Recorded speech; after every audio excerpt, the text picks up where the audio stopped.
Welcome to Luca and Miguel. Enjoy the video. You start by getting direct access to the cam screw. This is not a delicate inspection, it's action. Remove the panel or trim fast, and clear the area so you can see the cam head and the mating cam nut. Once done, test fit the correct driver, 3mm hex, a small Phillips or flat, and make sure it seats fully. A slipped driver will round the head.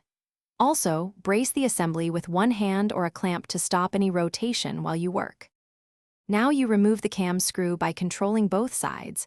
Hold the cam nut steady with a flat screwdriver or small wrench. Insert the correct driver fully into the cam head and apply steady, moderate torque.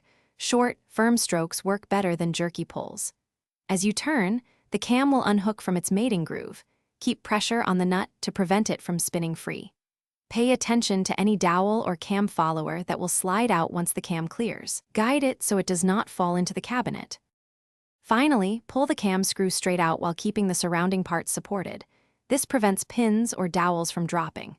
Once removed, lay every component in a tray and inspect for stripped heads, deformed cam nuts, or compressed dowels. Replace any damaged parts before you reassemble, because worn hardware fails quickly.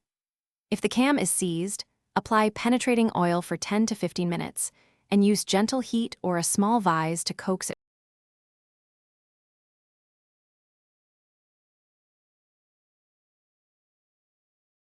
Thanks for watching and please subscribe. It's the best investment you'll ever make.